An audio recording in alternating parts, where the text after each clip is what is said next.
আচ্ছা, তো আমি এস এম তাহমিদুর রহমান। আমি বিএসসি শেষ করছি কুয়েট থেকে 2008-এ।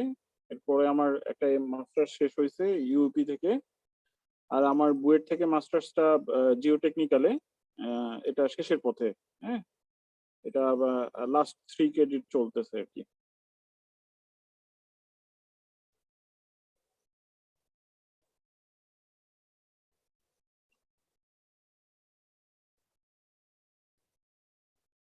তো প্রথমে আমরা কিছু বেসিক জিনিসের উপরে ইয়া করব।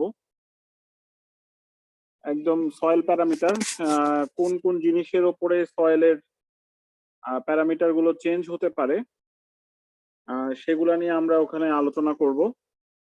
এবং আমাদের সয়েলের শেয়ার স্ট্রেংথ খুবই গুরুত্বপূর্ণ। তো আমরা শেয়ার স্ট্রেংথ নিয়ে আলাদাভাবে একটু দেখার চেষ্টা করব। তো এখানে এখানে কিছু জিনিস হয়তো খুব সহজে দেওয়া আছে, বাট দেখা যাচ্ছে যে আমরা সয়েল প্যারামিটারের আগে কিছু বেসিক সয়েল নিয়েও আমরা আসলে একদম সয়েল মেকানিক্সের যেগুলো একদম প্রাইমারি পার্ট, ওগুলোও আমরা একটু দেখে আসবো। হ্যাঁ, ওগুলো দেখে আসবো যাতে আমাদের কখনো দরকার হলে আমরা যেন হেল্প নিতে পারি। এরপরে আমরা জিওটেকনিক্যাল ক্যাপাসিটির মধ্যে ঢুকবো আর কি। হ্যাঁ, এবং সেটা bearing capacity of soil and for shallow foundation and pile capacity, settlement of shallow and deep foundation, এগুলো আমরা দেখব। হ্যাঁ, এবং পাইল ক্যাপাসিটিটা এবং বেয়ারিং ক্যাপাসিটি এগুলো দেখার যদি আমরা এখানেই হচ্ছে সঠিকভাবে ম্যানুয়াল ক্যালকুলেশন গুলো শেষ করে ফেলবো, তো তখন আমরা যদি যাই, এরপরে আমরা structural design of different types of foundation এগুলো করা শুরু করব। এবং সিঙ্গেল কলাম ফুটিংটা আমরা হচ্ছে জিও5-এও দেখবো, আবার সেফেও দেখবো। হ্যাঁ, এবং রেক্টাঙ্গুলার, স্কোয়ার, দেন আমরা ইসেন্ট্রিক সিঙ্গেল কলাম ফুটিং এগুলো দেখবো। দেখার পরে combined footing, strip footing, pile cap, mat, এগুলো আমরা দেখে নেব। এবং জিও5-এ আমরা যেটা যেটা দেখার চেষ্টা করব যে আমাদের যে বেয়ারিং ক্যাপাসিটি বা পাইল ক্যাপাসিটি করেছিলাম সেগুলোর সাথে আমার জিওটেকনিক্যাল ক্যাপাসিটিটাও মিলানোর চেষ্টা করব আর কি। এবং ম্যাথটা আমরা সেভে করব। স্ট্রিপ ফুটিংটা আমরা জিও5-এ করার চেষ্টা করব। তো আমরা এখানে ম্যানুয়াল ক্যালকুলেশন গুলো করে বিভিন্ন সফটওয়্যারে আমরা সেগুলোর হেল্প নিয়ে করার চেষ্টা করবো বা দেখার চেষ্টা করব। এরপরে আমাদের পাইল ডিজাইনে আমরা ঢুকবো। আমাদের বিভিন্ন ধরনের পাইল দরকার হয়, যেমন আমরা নর্মালি আসলে ভার্টিক্যালি লোডেড পাইল করে থাকি, বাট আমাদের আসলে ল্যাটারালি লোডেড পাইলও দরকার হবে। হ্যাঁ, ল্যাটারালি লোডেড পাইলও সবসময় দরকার হবে।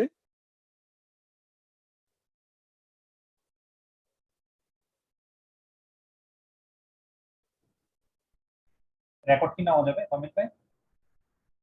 সরি, রেকর্ড কি নেওয়া যাবে? রেকর্ড করা যাবে? হ্যাঁ, আজকের রেকর্ডটা দিচ্ছি।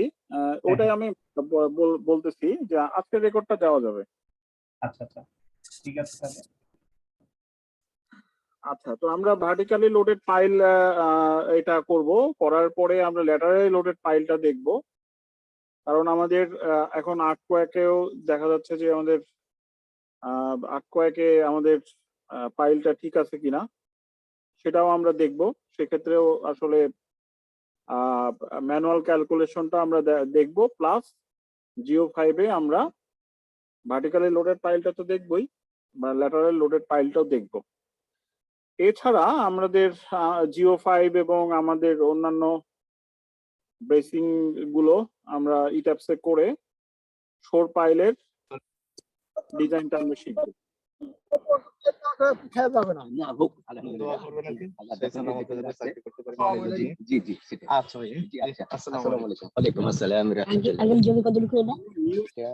মিউট থাকি আর কি। তোমার হ্যাঁ আঁকাবাঁকা ছিল। আচ্ছা, ভালো থাকো। হ্যাঁ। দেখো একটু কাদা পানি হয়ে গেছে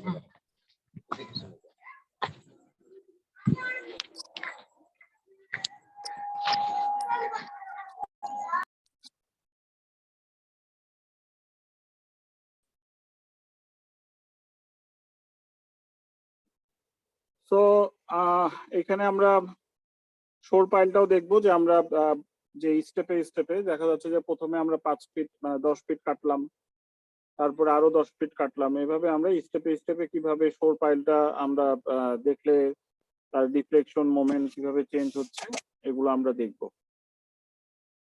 এবং আমরা সয়েল ইমপ্রুভমেন্টেরও কিছু জিনিস দেখব, বিকজ মাঝে মাঝে ছোটখাটো বিল্ডিং এও আমরা অনেক সময়তেই সমস্যাগুলো তৈরি হয় পাইল দিতে গেলে। তো ওগুলাতে সয়েল ইমপ্রুভমেন্টে আমাদের দেখা যাচ্ছে যে এখন মোস্টলি পপুলার স্যান্ড পাইল।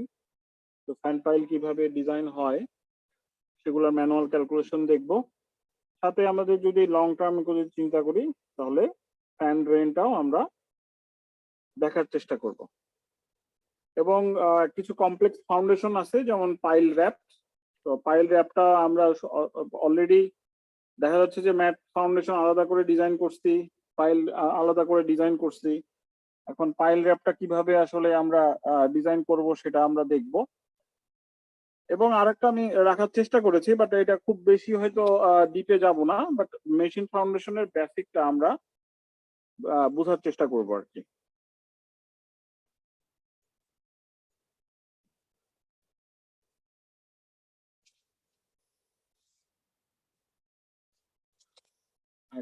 কাজী সালাউদ্দিন ভাই কি কিছু বলতে চাচ্ছেন?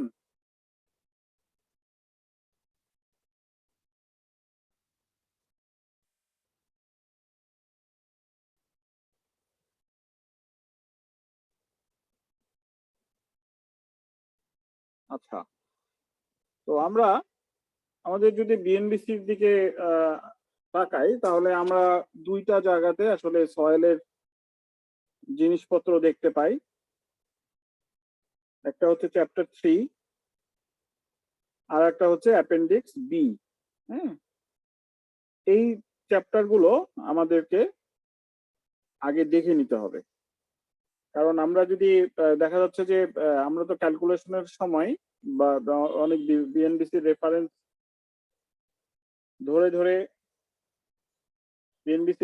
ধরে ধরে আমরা আগাবো, বাট আগে থেকে যদি আমরা বিএনবিসিটা আগে থেকে আমরা করি তাহলে অনেকটাই আমাদের জন্য হেল্প হবে। তো আমরা যদি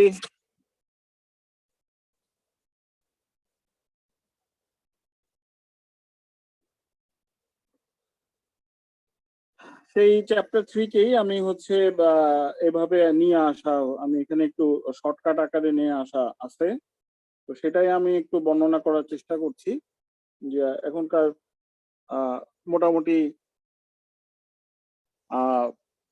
বিএনবিসি তে আসলে কি কি আছে এগুলার আমরা ওভারঅল একটা আইডিয়া হয়ে যাবে এখান থেকে।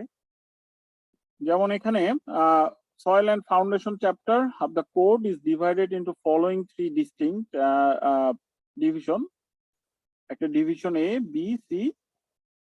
এতে সাধারণত আমাদের site investigation, identification, classification, description of soils, materials এবং টাইপস অফ ফাউন্ডেশন, এই জিনিসগুলো এখানে ডিভিশন এতে রাখা হয়েছে।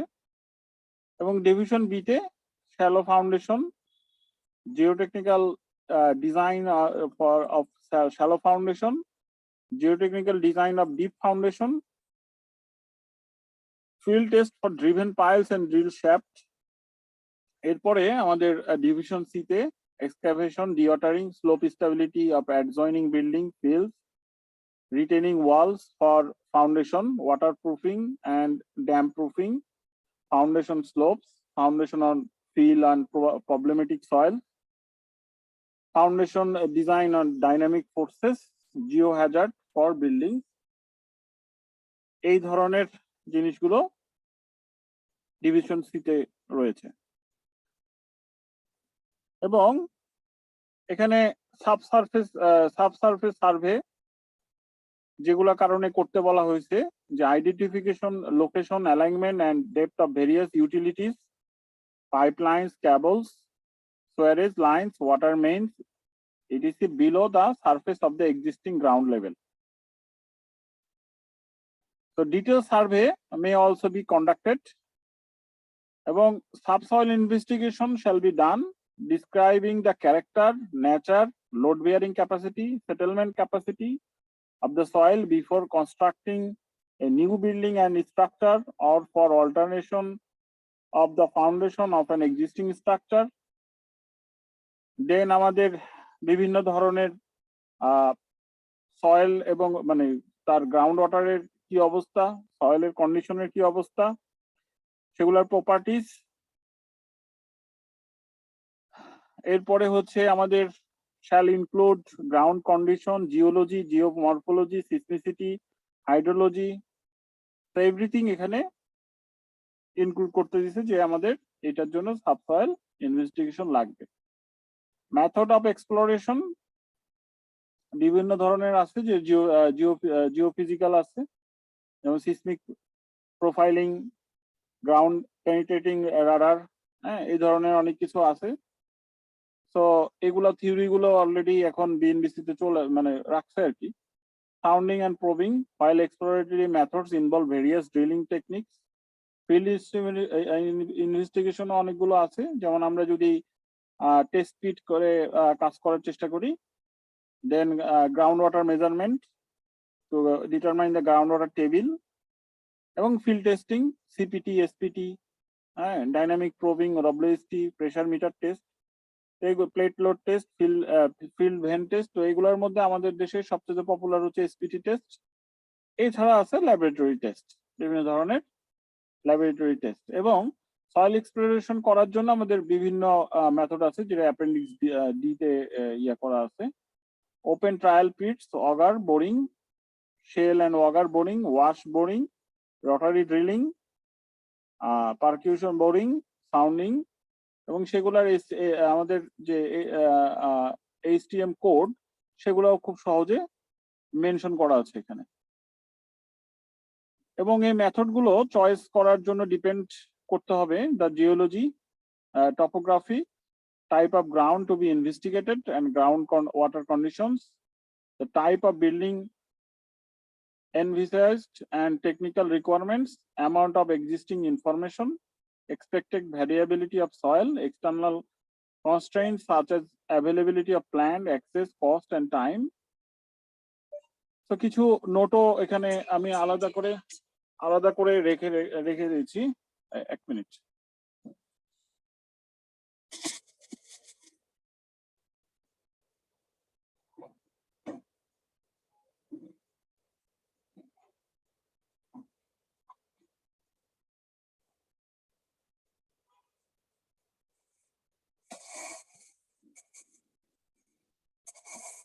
এখানে আরো কিছু নোটস এখানে আমি আলাদা করে রেখেছি, যে technical requirement of the investigation rather than cost should be the overriding factor in the selection of exploration method.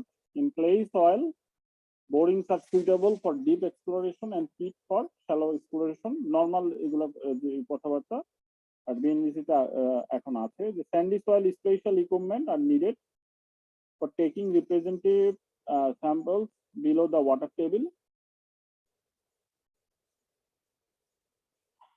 তো এখানে স্পেশাল ইকুইপমেন্ট দিয়ে আমাদেরকে ইয়া করতে বলতেছে। Ground investigation is normally done by borehole, but where only shallow depths are to be investigated and where groundwater problems are not, trial pits may prove more versatile and economical. So এখানে যেখানে আমাদের borehole necessary, যেখানে আমাদের water lock site থাকবে, where it is impracticable to excavate trial pits without dewatering. So এই ধরনের theoretical জিনিসপত্র এখানে আছে।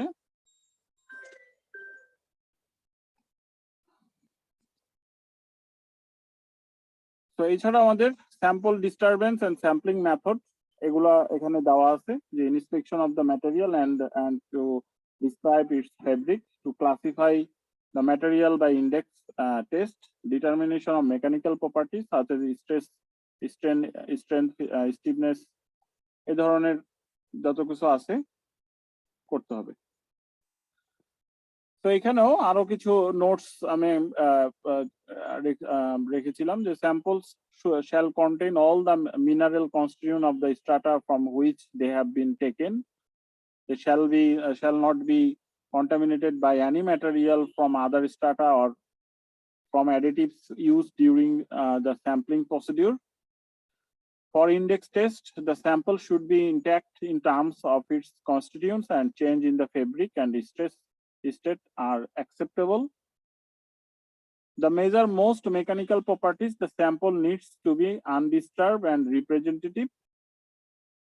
Material submitted for testing should be representative of the mass which will be affected by construction, and the level of sample disturbance should be acceptable.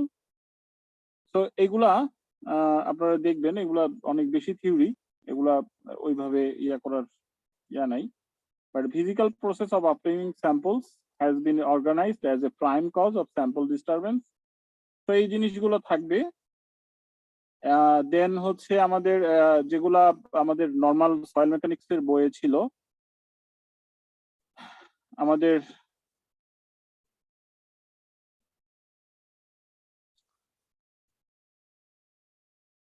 Tube স্যাম্পলারের যে dimension গুলো সেগুলো এখানে mention করা আছে। এরপরে আমাদের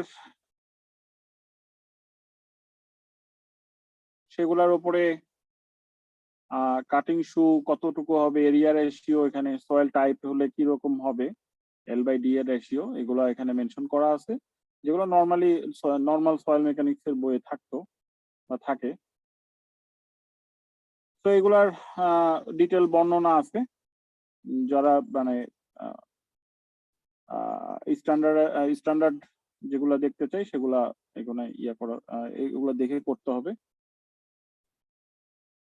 Then sample and test location must be such that all changes of stratum are recorded. A number of extra samples and test results are usually required to assess variation of the properties of a stratum with depth.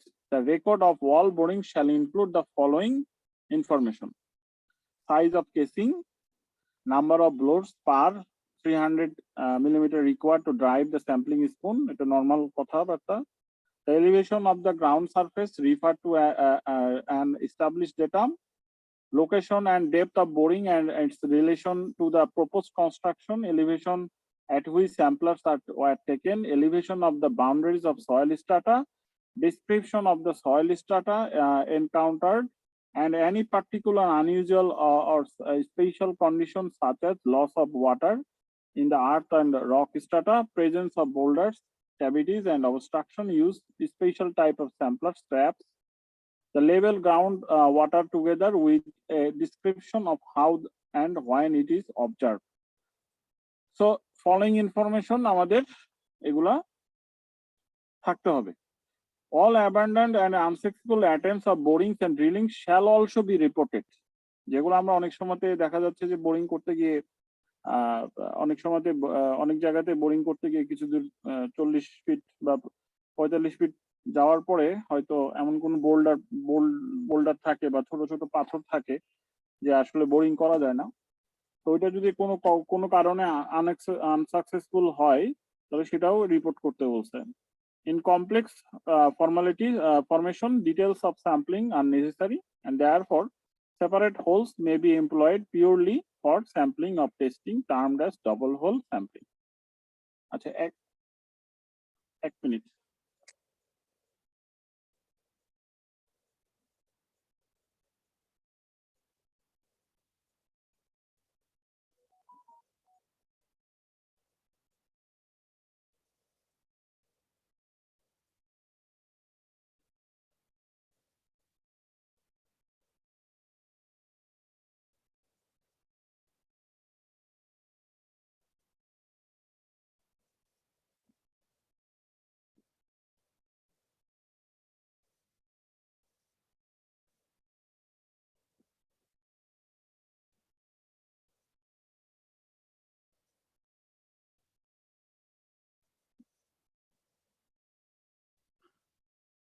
আচ্ছা, তো এইখানে আমাদের কখন undisturbed soil, কখন আমাদের disturb soil, এগুলা ব্যাপারেও আসলে লেখা আছে এবং সেগুলার জন্য রেকমেন্ডেড ইউজ অফ স্যাম্পল, সেগুলোর জন্য কি কি টেস্টের কথা লেখা আছে সেগুলাও কোডে দেওয়া আছে। Weight of soil sample required for laboratory test, অর্থাৎ কোহেসিভ সয়েল এবং স্যান্ডি সয়েলের জন্য কি কি টেস্ট করতে কি ধরনের ওয়েট অফ স্যাম্পল লাগবে সেগুলাও লেখা আছে। এছাড়াও আমাদের ground water measurement in soil should provide, when appropriate, information on the depth, thickness, extent, and permeability of water-bearing strata in the ground, the elevation of the groundwater surface or piezometric surface of aquifers and their variation over time, actual groundwater level, including possible extreme levels and their periods of recurrence, the pore water pressure distribution, the chemical composition and temperature of groundwater. Erpore the information obtained should be sufficient to assess the following aspects: scope and nature of groundwater lowering work, possible harmful effects of groundwater on excavation or on slopes, any measures necessary to protect the structure, the effects of groundwater lowering, এই ধরনের capacity of ground. তো এগুলো এই ধরনের অনেকগুলো information দরকার হয়ে থাকে।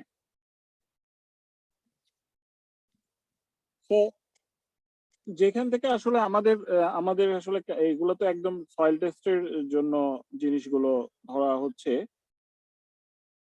বাট আমাদের যখন আমরা ক্যালকুলেশনে যাব তখন আমাদের এই যে স্ট্যান্ডার্ড যে পেনিট্রেশন টেস্ট আছে সেটার কারেকশন এবং কোরিলেশন আমাদের লাগবে।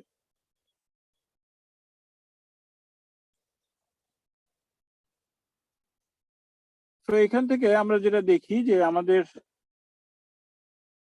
কোডে এবার যেগুলা মানে স্ট্যান্ডার্ড করার জন্য যেগুলো আমাদেরকে বলে দিছে এবং হ্যামার ট্যামার এগুলারও স্ট্যান্ডার্ড পেনিট্রেশনের এসপিটি টেস্ট করার জন্য যেগুলা নর্মাল টেস্ট প্রসিডিওর সেগুলাও দিয়ে দিচ্ছে এবং এগুলা সাধারণত কুরোটোর বইয়েও আছে।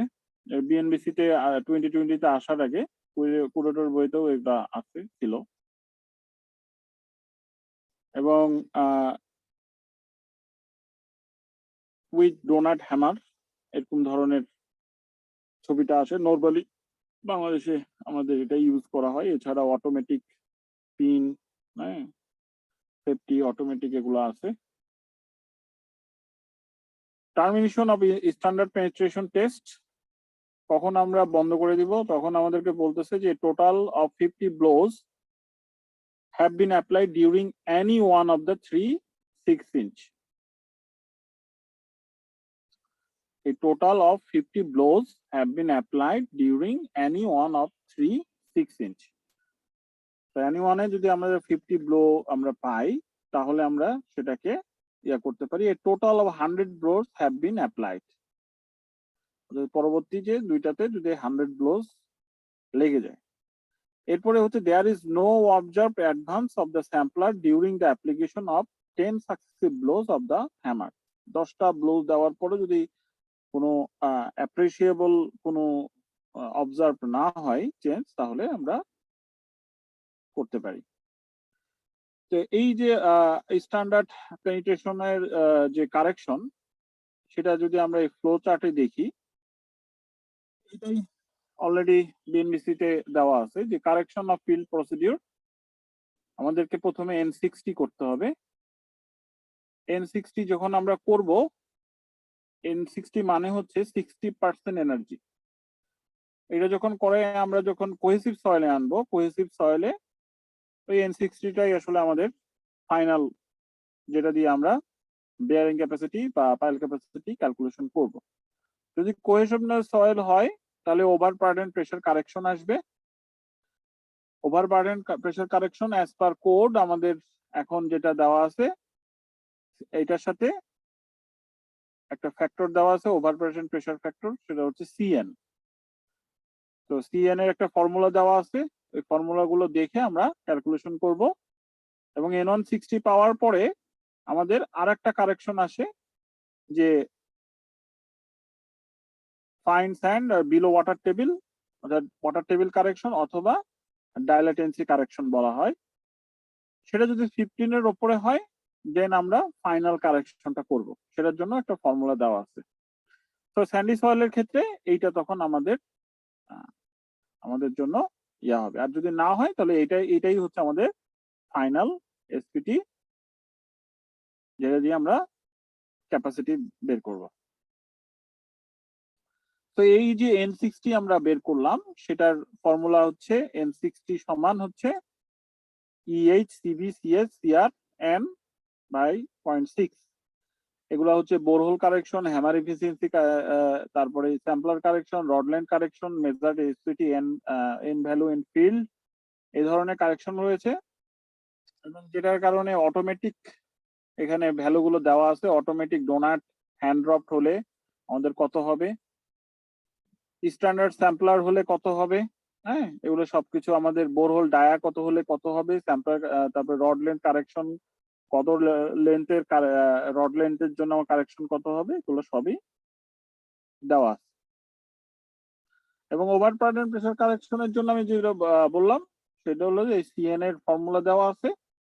সিএন এর ফর্মুলা হচ্ছে এটা, হ্যাঁ, যদি আমরা কিলোনিউটন পার মিটার স্কোয়ারে বের করি 0.77 log 2000 divided by sigma dash. But এই একটা আধুনিক ফর্মুলাও আছে যেটা বিএনবিসি তে নাই, এখানে আমি এমনি রাখছিলাম যে 100 বাই সিগমা নট, এটাও একটা আধুনিক, যেটা হুইটম্যান লিয়াও এটা দিয়েছেন। এবং ফাইনালি N160 কারেকশন, ডাইলেটেন্সি কারেকশনে আমাদের ফর্মুলা হচ্ছে এটা, 15 প্লাস হাফ N160 মাইনাস 15। এবং আমরা যদি দেখি আমরা হচ্ছে নর্মাল যে প্যারামিটার গুলো নিয়ে পড়বো, তো সেখানেও আসলে এগুলো আলোচনা করব। সেটা হলো আমাদের যদি কোহেসিভ মানে স্যান্ডি সয়েল হয় তাহলে মানে আমাদের জিনিসগুলো লুজ, তারপর very loose, medium, dense, very dense, এইভাবে ইয়া হবে। এবং আমাদের দেখতে পাচ্ছি যে যত বেশি ভালো সয়েল স্যান্ডি সয়েলের দিকে যাচ্ছে, অর্থাৎ কম্প্যাক্টনেস যত বাড়তেছে তার রিলেটিভ ডেন্সিটি তত বেশি। অর্থাৎ স্যান্ডি সয়েলের জন্য রিলেটিভ ডেন্সিটি একটা বড় প্যারামিটার। এবং অ্যাঙ্গেল অফ ইন্টারনাল ফ্রিকশনও সাথে সাথে বাড়তে আছে। এবং ইউনিট ওয়েট ময়েস্ট যদি হয় সেটাও বাড়তে আছে। এবং যদি সাবমার্জ হয় সেটা তো আমাদের বাড়তে থাকবে। তো আমাদের দেখা যাচ্ছে যে এই প্যারামিটার গুলো আমাদের দরকার, এবং আমি এখান থেকেও ধারণা করতে পারি যে আসলে সয়েলটা কি অবস্থায় আছে। এরপর যদি আমাদের ক্লেই সয়েলের জন্য যাই তাহলে সেখানেও আমরা ইউজ করতেছি very soft, medium, stiff, very stiff, hard. তো এখানেও আমরা দেখতে পাচ্ছি আনকম্বাইন্ড কম্প্রেশন টেস্ট থেকে আমাদের যে স্ট্রেন্থ আসতেছে সেটা আমাদের কত, এবং সেটাও আমাদের যত ভালো ক্লে হচ্ছে তত আমাদের ভ্যালুটা বাড়তেছে। ইউনিট ওয়েটও সেম, যত ইয়াটা হবে তত বেশি আমরা ধরবো। অর্থাৎ স্যাচুরেটেড হলে আমরা এরকম করে একটা অ্যাভারেজ এখান থেকেও আইডিয়া করতে পারি, অ্যাভারেজ আমরা ধরতে পারি।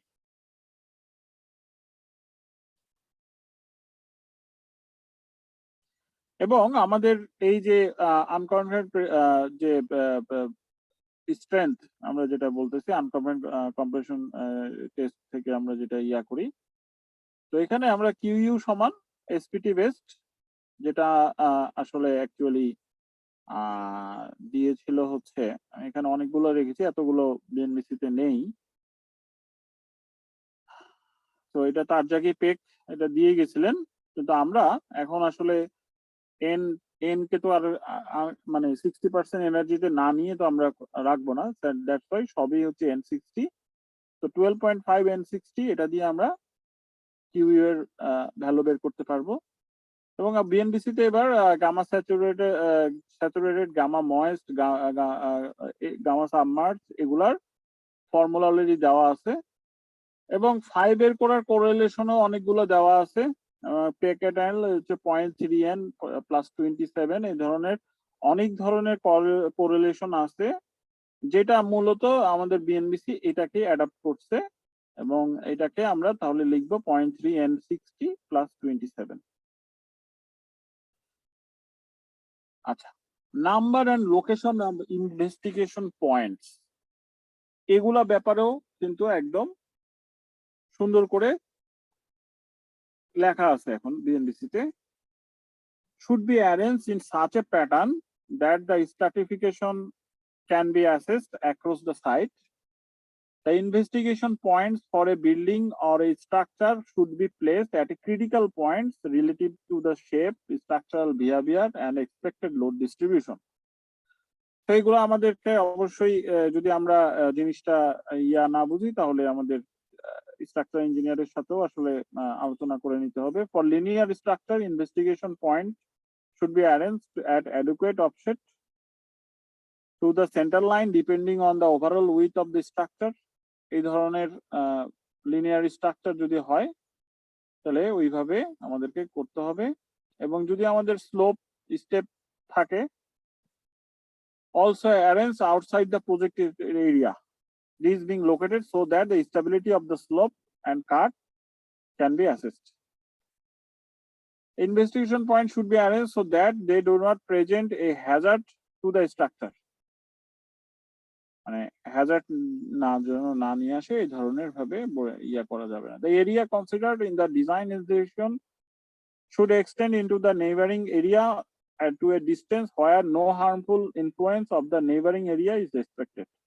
এটা নর্মাল কথাবার্তা। The location and the spacing of sounding pits and boreholes shall be such that the soil profile obtained will permit a reasonably accurate estimate to the extent, character, and intervening soil and rock masses. For building structure, the following guidelines should be followed. On uniform soils, at least 3 borings, not in one line, should be made of for small buildings, at least 5 boring at each corner, and 1 at the middle should be made for large buildings. So এটা একটা ভালো information. As far possible, the borehole should be drilled close to the proposed foundations but outside their outlines. Spacing of the exploration depends on the nature of condition of soil. So এটা normally যদি আমাদের small building হয় average বা uniform হলে 60 fit পর্যন্ত যাওয়া যেতে পারে, বাট অ্যাভারেজ আমরা 100 ফিটের মধ্যেই রাখি। কারণ মাল্টি স্টোরেজ বিল্ডিং হলেও একদম রাখি যে আমাদের মোটামুটি অ্যাভারেজ একই রকম লেয়ার থাকে। তো আমাদের অ্যাভারেজটাই আসলে মেনটেন করলে হয়।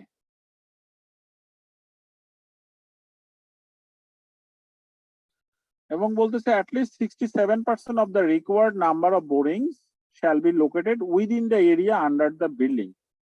অর্থাৎ বেশি 67%, আমরা ধরলাম 70%ই আন্ডার বিল্ডিং এ থাকতে হবে, বাকি 30% হয়তো বিল্ডিং থেকে একটু আশেপাশে, বেশি দূরে না, বিল্ডিং এরিয়াতে প্রেজেন্সি থাকতে হবে। হ্যাঁ, তো এটা এবারে depth of exploration.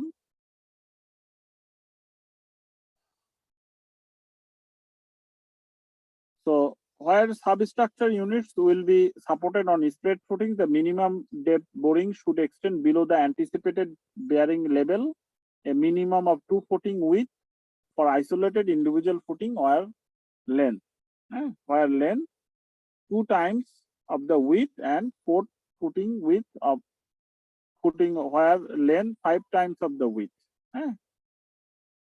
For intermediate footing length, the minimum depth of boring may be estimated by linear interpolation as a function of length between depth of 2 times width and 5 times width below the bearing level. Greater depth may be required where warranted by local condition. For more heavily loaded structure, such as multi-storage structure, and for framed structure, at least 50% of the boring should be extended to a depth of equal to 1.5 times the width of the building below the lowest part of the foundation. তো এগুলা যারা আমরা boring যদি করতে দেই তাহলে আমাদের এগুলা মাথায় থাকা উচিত। Normally, the depth of the exploration shall be 1.5 times the estimated width and at least dimension of the footing below the foundation level.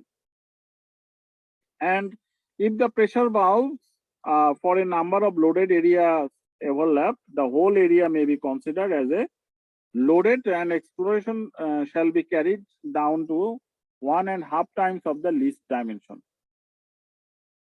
তো এগুলা একটা গুরুত্বপূর্ণ এগুলা থাকবে। আচ্ছা, এখানে একটা গুরুত্বপূর্ণ আরেকটা information, where substructure units will be supported on deep foundation, the depth of boring should extend a minimum of 6 meters below the anticipated pile or shaft tip elevation.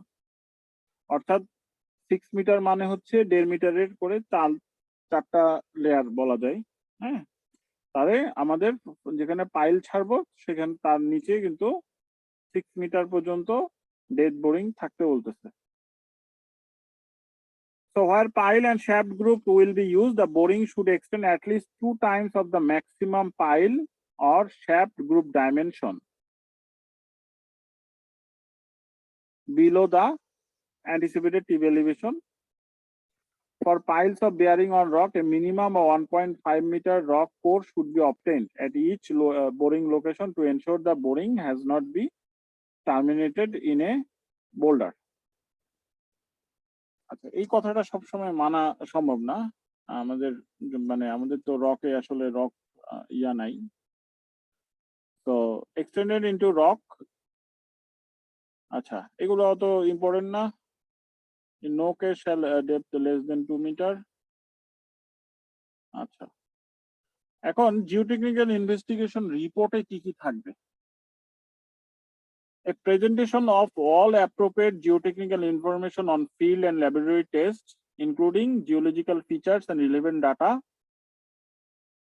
A geotechnical evaluation of the information stating the assumption made in the interpretation of the test result.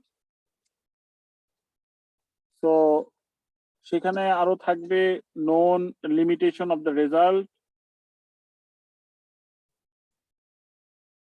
further necessary further field and laboratory investigation with comment justifying the need for this further work should be accompanied by a detailed program for the further investigation.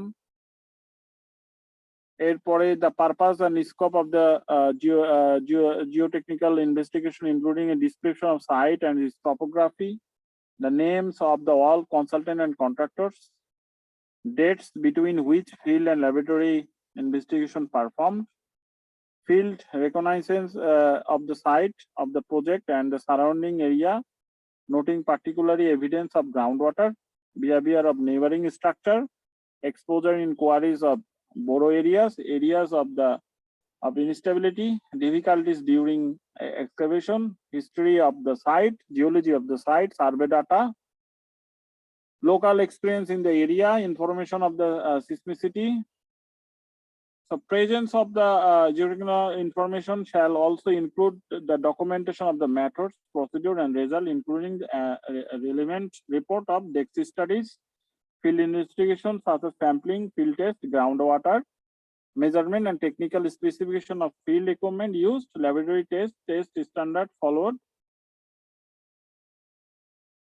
So এগুলা ছাড়াও আরো কিছু আরেকটা গুরুত্বপূর্ণ কথা আছে, যদি আমরা বিএনবিসিটা একটু খোলার চেষ্টা করি।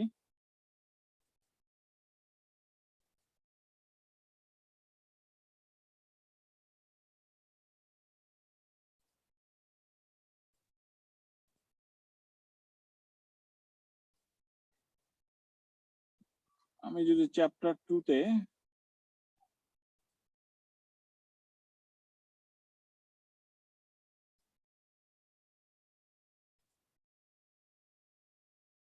আটকে যাই,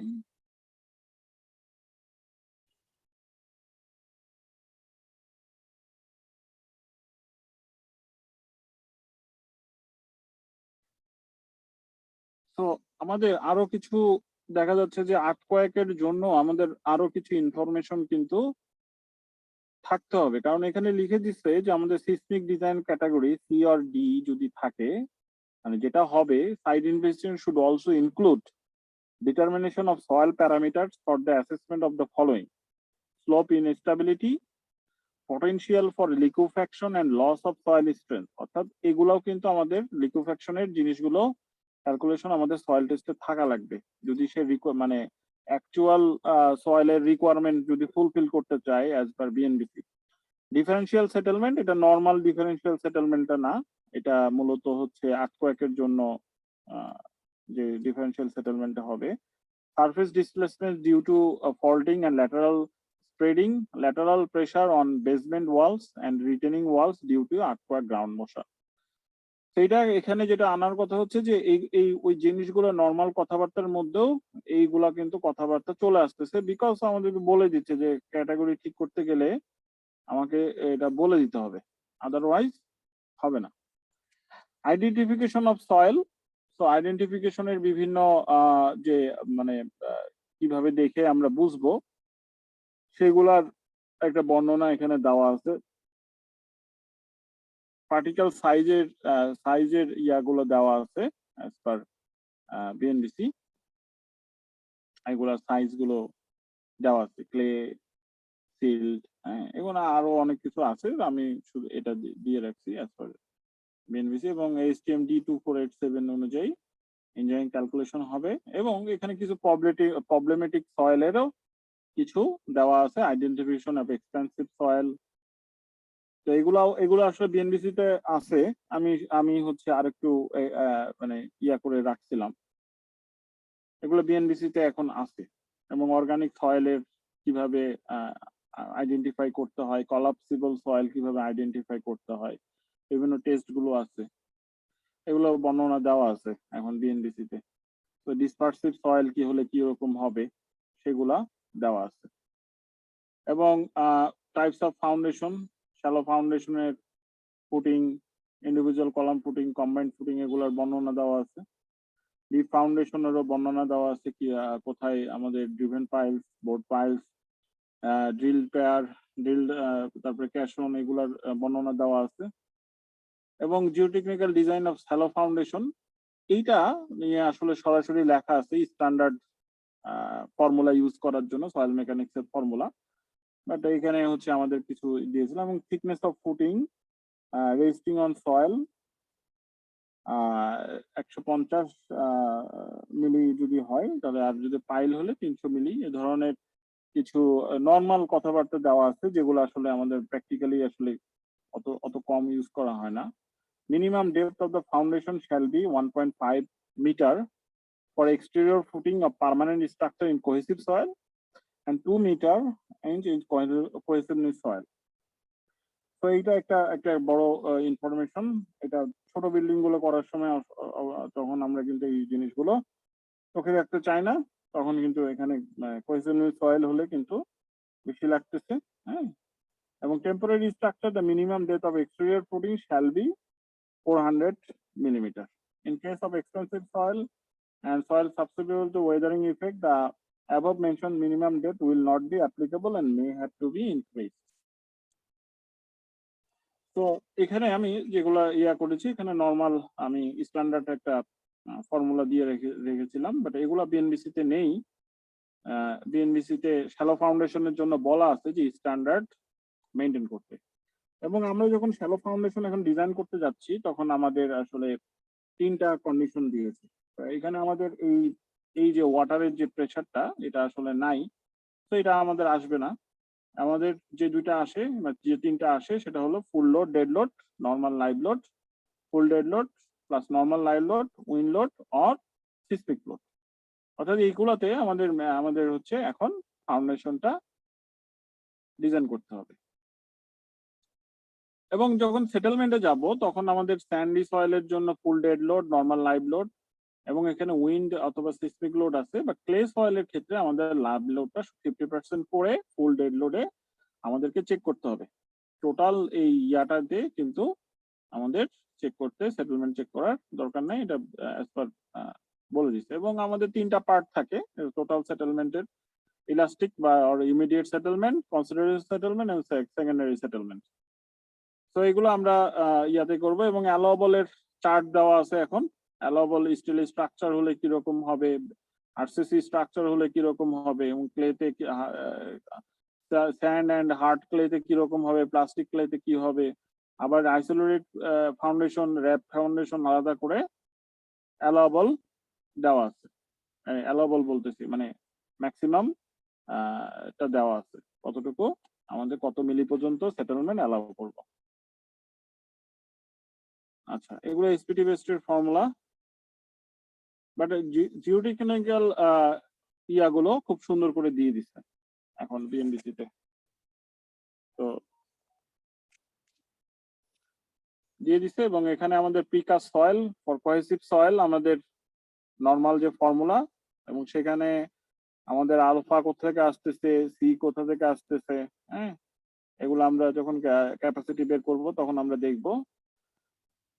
তো এটা আমাদের প্রিকাস্ট সয়েলের জন্য, এই কোহেসিভ সয়েলের জন্য প্রিকাস্ট ফাইল, আবার এখানে কোহেসিভ স্যান্ডি সয়েলের জন্য।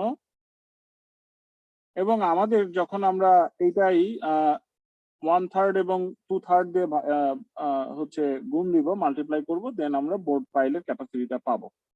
এবং critical depth for end bearing and skin friction 10D, loose স্যান্ডের জন্য 10D, মিডিয়াম ডেন্সের জন্য 15D এবং ডেন্স স্যান্ডের জন্য 20D।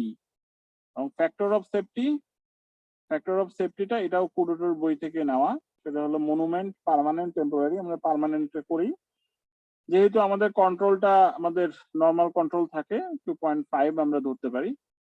তো যদি পোর কন্ট্রোল থাকে 2.8, আর ভেরি পোর কন্ট্রোল এটা 3 ধরা যেতে পারে।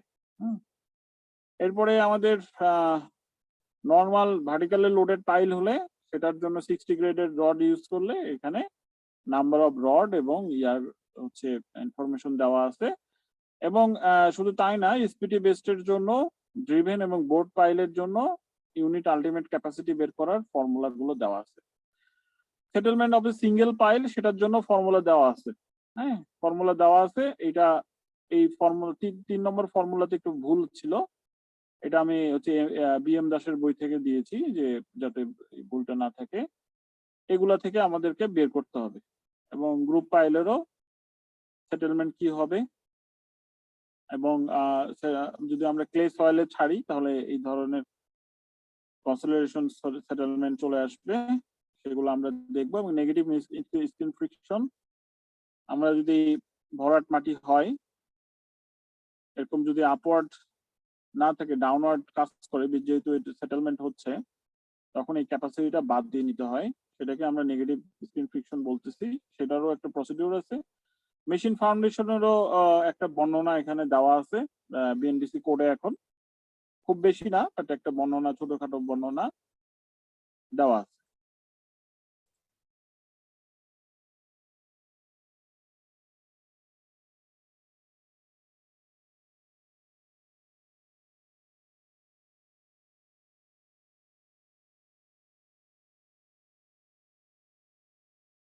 আচ্ছা, তো আমরা যেটা যেটা করার চেষ্টা করলাম যে আসলে বিএনডিসিতে এখন কি কি ধরনের ইনফরমেশন গুলো আছে সেটাই আজকে বোঝার চেষ্টা করলাম। এবং অ্যাকচুয়ালি আমরা যেটা আজকে আসলে মূল ক্লাসটা আসলে হয় নাই, আমরা জাস্ট আজকে বিএনবিসিটা দেখার চেষ্টা করলাম। এবং বিএনবিসিটাতে ছোট ছোট নোট আকারে আমি দেখানোর চেষ্টা করলাম। নেক্সট ক্লাস থেকে আসলে আমাদের মেন ক্লাস শুরু হবে। এবং আমাদের যেটাতে আমরা বলতেছিলাম যে আমাদের কোর্সের যে আউটলাইন, প্রথমে আমরা বেসিক নিয়ে কাজ করব, এরপরে জিওটেকনিক্যাল ক্যাপাসিটি গুলো বের করার চেষ্টা করব, এরপরে আমরা বিভিন্ন ফাউন্ডেশনের স্ট্রাকচারাল ডিজাইন গুলো আমরা দেখব। দেন আমাদের বিভিন্ন ধরনের পাইল ডিজাইন আমরা যেখানে যেখানে ইউজ করি, normal, vertically loaded, directly loaded, শোর পাইল, এবং কিছু সয়েল ইমপ্রুভমেন্টের কাজ করব। এবং শেষে আমরা কিছু কমপ্লেক্স ফাউন্ডেশনের বেসিক ধারণা নিয়ে আমাদের কোর্স শেষ হয়ে যাবে। তো কোর্স ফি তো আমি আগেই বলেছি, এটা 10,000 আমাদের কোর্স ফি, এবং এটা আমরা 2 বারে নিয়ে থাকি। আর সাধারণত যদি সফটওয়্যার ক্লাস হয় তাহলে হচ্ছে ওইটার রেকর্ডেড ফাইল দিয়ে দেওয়া হয়, বাট থিওরি ক্লাসগুলো রেকর্ডেড ভিডিওগুলো আমাদের মানে দেওয়া হয় না আর কি। হ্যাঁ, রেকর্ডেড ফাইলগুলো আমাদের শুধুমাত্র সফটওয়্যার যেগুলো সফটওয়্যার বেস যেগুলো ক্লাস হয় সেগুলোর রেকর্ডেড ভিডিও দিয়ে দেওয়া হয়। আচ্ছা, এখন আপনার কোর্স আউটলাইন নিয়ে কারো কোনো কোশ্চিন আছে কিনা?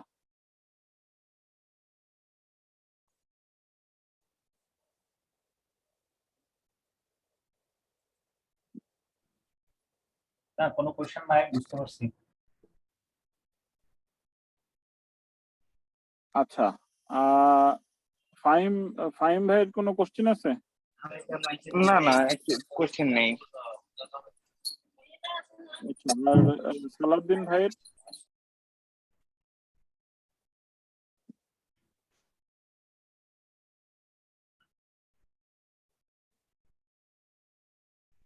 আচ্ছা, আর আপনাদের ক্লাসটা আসলে কবে কবে হলে আপনাদের জন্য ভালো হয় আর কি, এরকম কোনো ইয়া আছে কিনা?